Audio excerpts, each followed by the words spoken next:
तो दोस्तों, एक और नया दिन और मैं बलजीत परमार हाजिर हूँ एक नई कहानी, एक नया किस्सा लेकर। आज मेरे एक मित्र ने कमेंट करके कहा कि मैं आपको जो सुनाता हूँ उसको किस्सा कहानी नहीं कहा करूँ बल्कि रिपोर्ट कहा करूँ। बहुत फ़र्क होता है रिपोर्ट में और किस्सा कहानी में। किस्सा कहानी कहते हुए हमें एक लिबर्टी मिलती है थोड़ी सी बात करने की। जब हम रिपोर्ट कहेंगे तो वो रिपोर्ट तो डेली बेसिस की होती है। वो रिपोर्ट इतनी लंबी नहीं चल सकती, उसमें बहुत सारी बातों का ख्याल रखना पड़ता है।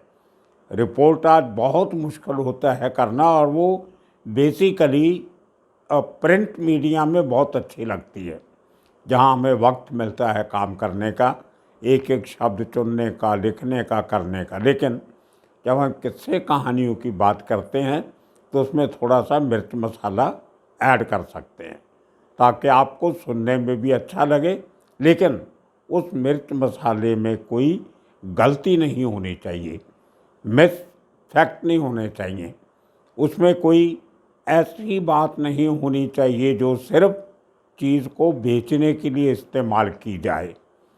किस्सा कहानी भी फैक्चुअल होता है। ये हमारा एक हिंदुस्तान के कल्चर का हिस्सा है, जहाँ हम बचपन से अपने बाप दादा से किस्से कहानियाँ सुनते आए हैं जो कहीं ना कहीं फैक्चुअल भी होती हैं, उनमें कुछ सीखने को मिलता है, किसी को कुछ सिखाने को मिलता है। ये चैनल जो है ये कोई न्यूज़ चैनल नहीं है जहाँ पे हम रिपोर्ट दे रहे हैं। ये एक इंफॉर्मेटिव चैनल है जहाँ पे हम इंफॉर्मेशन प्रोवाइड कर रहे हैं, वो इंफॉर्मेशन जो हमारे पास है। खैर, अच्छा लगता है जब हमारे लिसनर जो हैं, देखने वाले, सुनने वाले, वो इस किस्म के किंतु परंतु करते हैं। बहुत बढ़िया बात है। अगर उन्होंने ये सवाल नहीं किया होता तो मुझे जवाब नहीं देना पड़ता था। खैर, बात करते हैं। अभी कुछ दिनों में सिद्धू मूसेवाला केस में पंजाब पुलिस चार्जशीट फाइल करने की तैयारी कर रही है। 90 दिन का समय पुलिस के पास होता है, जिसको नॉर्थ इंडिया में चालान पेश करना कहते हैं। हमारे जो बाकी राज्य हैं, महाराष्ट्र, गुजरात, वहाँ पे इसे हम चार्जशीट पेश करना कहते हैं।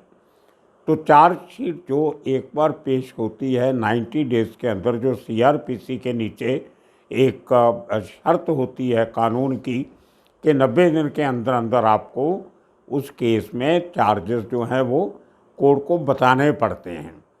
फिर उस चार्जेस के ऊपर लंबी चौड़ी बहस होती है, जहाँ पे पुलिस के वकील और आरोपियों के वकील बहुत बहस करते हैं कि ये चार्जेस सही हैं कि गलत हैं, उनके ऊपर कैसे कार्रवाई हो, नहीं हो। उसके बाद लंबी चौड़ी बहस के बाद जो जज होते हैं प्रिजाइडिंग कोर्ट के, जो हेड होते हैं, वो चार्जेस फ्रेम करने की परमिशन देते कि अब बहुत बहस हो गई, उसके बाद हम लेट अस फ्रेम चार्जेस। फिर चार्जेस फ्रेम होते हैं और केस की ट्रायल शुरू होती है। चार्जशीट फाइल करने से केस शुरू नहीं होता। चार्जेस फ्रेम होने के बाद ट्रायल शुरू होती है, मुकदमा शुरू होता है। वो बहुत लंबा प्रोसेस है। अब देखिए, इस केस में अभी थोड़े दिनों में चार्जशीट आएगी। उसमें मुझे जो लगता है कुछ बातें सामने आएंगी और बहुत सी बातें नहीं आएंगी। उनको छुपा दिया जाएगा या इग्नोर कर दिया जाएगा। ये नहीं कि सदा के लिए, ऐसा भी होता है।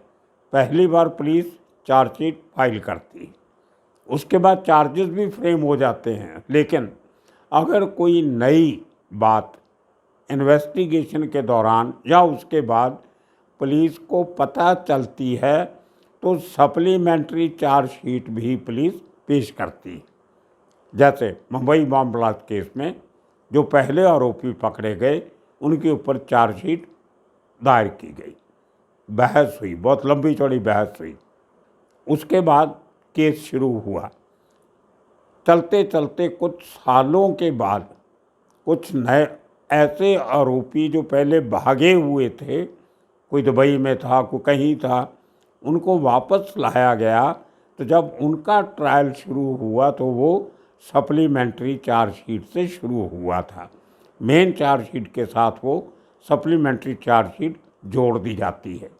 मुझे लगता है कि इस केस में जो पहली चार्जशीट पंजाब पुलिस की आएगी वो आधी अधूरी होगी, वो पूरी नहीं होगी, क्योंकि बहुत से मिसिंग लिंक्स अभी तक बाकी हैं, बहुत सारी इन्वेस्टिगेशन अभी तक बाकी है। क्योंकि अगर वो जिन बातों की, जिन कमियों की बात मैं कर रहा हूँ, जब तक वो सामने नहीं आती, इस केस की कंप्लीट चार्जशीट बन ही नहीं सकती। अभी तक पब्लिक नॉलेज में, पब्लिक डोमेन में ये बात नहीं आई है कि सिद्धू मूसेवाला के मर्डर का मोटिव क्या था, मारने वालों का इरादा क्या था, मोटिव के साथ साथ इसके पीछे लोग कौन हैं। देखिए, बड़ी सीधी सी बात होती है, मारने वाला कोई भी हो सकता है, मरवाने वाला और होता है।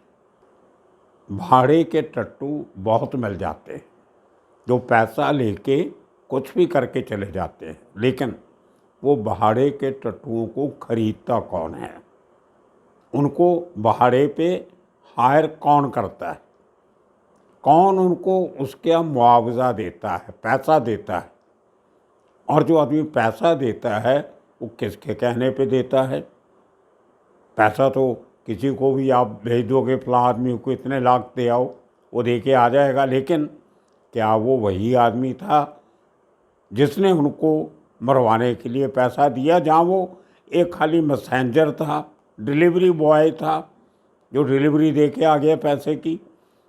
अभी तक पंजाब पुलिस ने तकरीबन 80 दिन होने को आए हैं कि एक भी बात का खुलासा नहीं किया है कि इस केस के पीछे कॉन्स्पिरेसी क्या थी।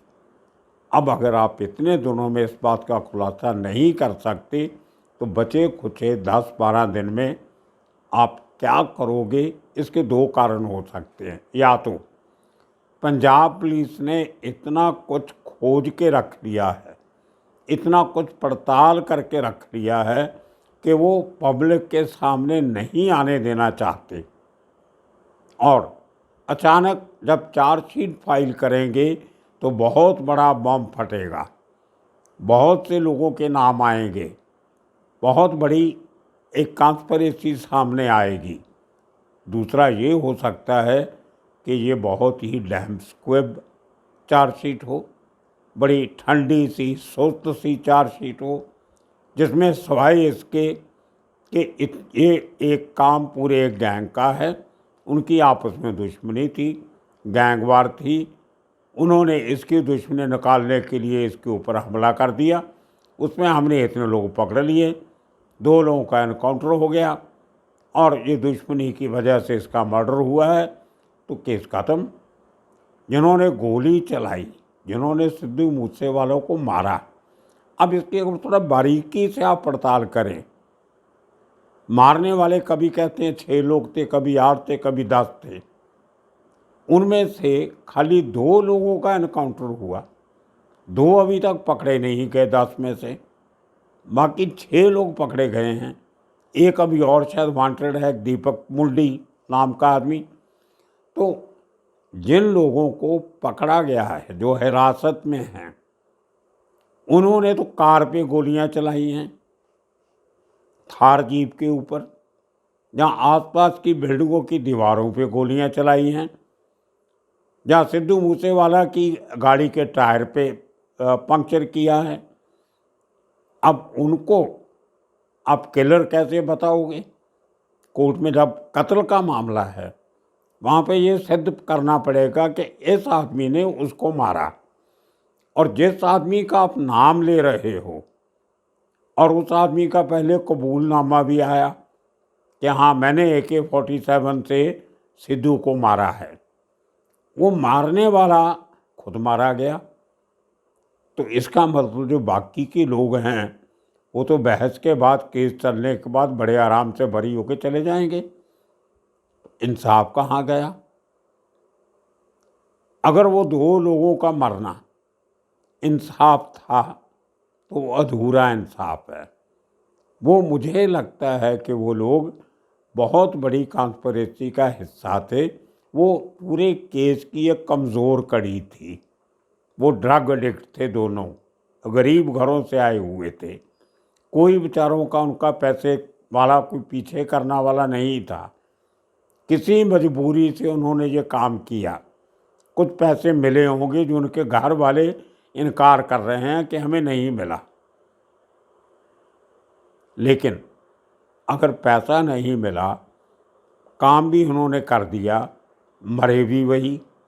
और जो अच्छे घरों के लोग थे, जो पैसे वाले लोगों के बच्चे जो इसमें इन्वॉल्व थे, वो आराम से पुलिस कस्टडी में बैठे हैं। उनका तो कोई एनकाउंटर नहीं हुआ। उनको तो किसी ने, जब उनको पेश किया जाता है तो कोर्ट में, तो ऐसे लगता है कि उनको थप्पड़ भी नहीं मारा गया, बल्कि ऐसे लगता है जैसे किसी ब्यूटी पार्लर से उनको फेशियल करवा के बाहर लेके आ रहे हो। तो कहीं ना कहीं या तो पंजाब पुलिस बहुत कुछ छुपा रही है, नेगेटिव और पॉजिटिव दोनों। कई बार ऐसे भी होता है, हमने देखा है अंडरवर्ल्ड के टाइम पे मुंबई के बड़े केसेस में पुलिस पूरे 3 महीने चुप बैठती है, कुछ नहीं बताती। लेकिन जब चार्जशीट फाइल होती है तो बहुत बड़ा धमाका होता है। लेकिन ऐसा इस केस में होगा, ये मुझे थोड़ा सा मुश्किल लगता है, क्योंकि बहुत सी बातें हैं जो अभी तक पूरी नहीं हुई हैं, जिनमें अभी तक क्वेश्चन मार्क लगे हुए हैं। जैसे भकना गांव में, जहाँ पे उन 2 लोगों का एनकाउंटर होता है, मनदीप कुत्सा और जगरूप रूपा, वहाँ की जो फोरेंसिक रिपोर्ट आई है, मैं बता नहीं सकता कि ये बात मुझे कैसे पता चली, क्यों पता चली, किसने बताई, क्या हुआ। लेकिन एक जो उड़ती उड़ती खबर आ रही, फोरेंसिक एक्सपर्ट ने बड़े खुलासे किए।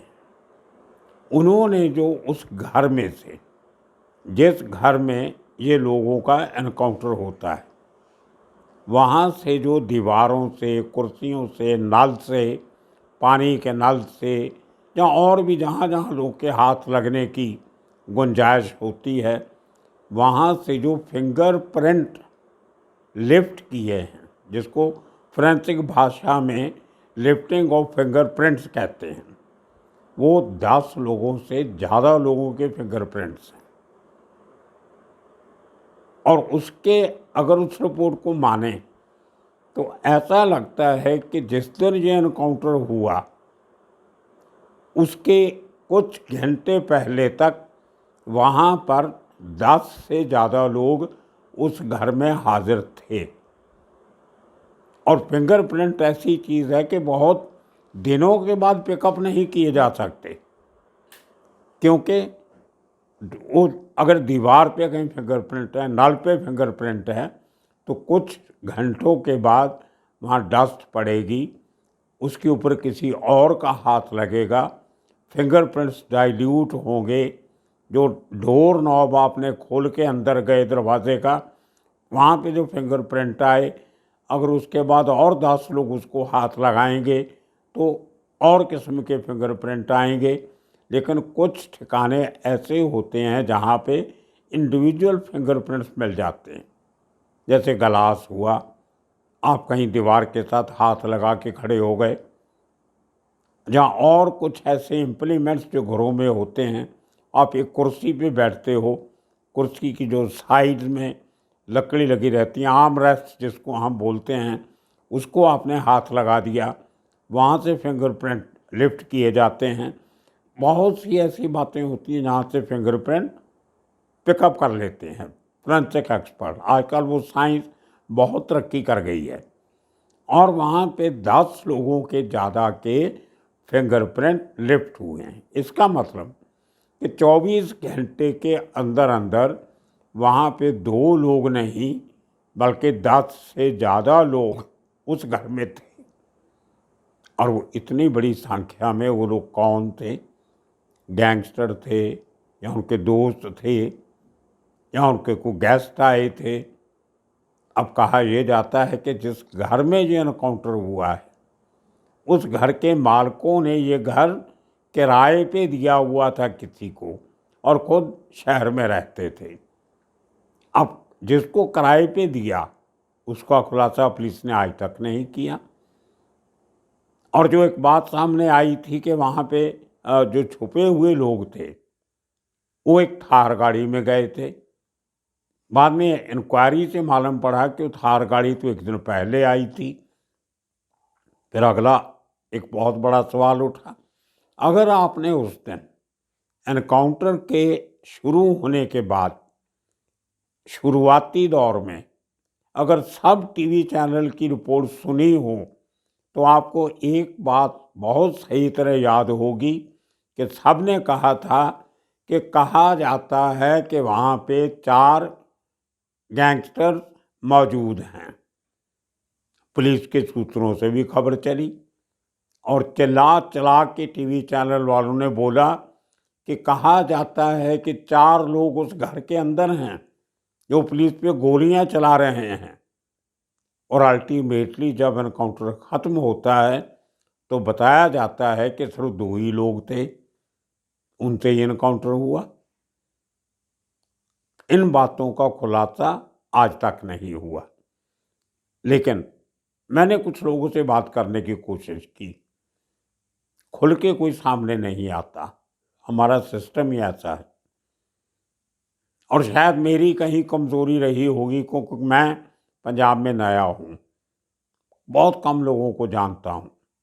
भरोसा करने के लिए आपका बहुत समय लग जाता है आपको, लेकिन फिर भी बहुत कम लोगों से जो वास्ता पड़ा उनसे पिछले कुछ दिनों से 1.5-2 महीने से बातचीत करते करते ऐसा लगा है कि वहाँ पे वाकई ही एक दिन पहले बहुत बड़ा जमावड़ा हुआ था। वो लॉरेंस बिश्नोई गैंग के लोगों का बहुत बड़ा एक सेफ हाउस था। ये लोग पहली बार उस घर में नहीं रुके थे, उसके पहले से वहाँ पे रहते थे। और कहीं ना कहीं ये भी एक अंदेशा लगाया जा रहा है कि क्योंकि वो जगह पाकिस्तान बॉर्डर से करीब है और वहाँ पे पाकिस्तान से ड्रोन के जरिए या किसी और तरीके से, खाली ड्रोन नहीं है, अभी भी हमारा बॉर्डर बहुत पोरस है। जितनी मर्जी बीएसएफ लगा लो आप, जितनी मर्जी उसकी हद बढ़ा दो आप, लेकिन जो ह्यूमन लेवल पे जो स्मगलिंग होती है, दूसरे काम होते हैं, वो आज भी होते हैं। तो कहीं ना कहीं से इनको वहाँ से हथियारों की सप्लाई, ड्रग की सप्लाई, पैसे का लेन देन, बहुत कुछ उस इलाके में होता है और ये लोग भी करते होंगे। और वो रिमोट एरिया होने की वजह से जहाँ पे आम लोगों की आवाजाही नहीं है, वहाँ पे एक घर किराए पे लेके रखना ये बहुत बड़ी बात है जिसका खुलासा पुलिस को करना पड़ेगा। और जिस आदमी ने घर किराए पे दिया उसको शायद पता भी नहीं होगा कि जो लोग मेरे घर में रहते हैं वो क्या करते हैं। ये एक अपने आप में और एक समस्या है जिसका खुलासा फिर पुलिस को करना पड़ेगा। और अगर उस घर में 4 लोग थे, 2 का बताया गया, 2 कहाँ गए, उनके भागने की बात नहीं आई सामने। और ये भी कहा जाता है कि जब इन लोगों को घेरा गया, जब इनकी शनाख्त हुई तो ये लोग घर के बाहर थे और वहाँ से जब पुलिस ने इनको चैलेंज किया तो ये खेतों से भागते हुए घर में आके छिप गए। हाँ, ये बात हो सकती है कि वो 2 लोग कहीं और छिप गए और 2 खाली घर में आ गए, लेकिन घेरा तो पूरे गांव को डाला हुआ था। तो ये कुछ ऐसे किंतु परंतु वाले प्रश्न होते हैं जो किसी केस को उसके सही अंजाम तक पहुंचा भी सकते हैं और उस केस को ख़त्म भी करवा सकते हैं। इन चीज़ों का खुलासा पुलिस को बहुत जल्दी करना चाहिए। तो अगर एक बार चार्जशीट में जो आपने लिख दिया उसको आप बदल नहीं सकोगे। अगर उस चार्जशीट में आपको नई जानकारी मिलती है वो तो ऐड हो सकती है, लेकिन कल कहीं अगर ये बात सामने आती है कि 2 नहीं 4 मरे थे, 4 नहीं 6 मरे थे, 6 नहीं 10 वहाँ पे थे, 8 भाग गए, 2 मारे गए, अगर इस किस्म की बातें सप्लीमेंट्री चार्जशीट में आती हैं तो वो पुलिस के लिए और मूसेवाला के केस के लिए बहुत हानिकारक होंगी।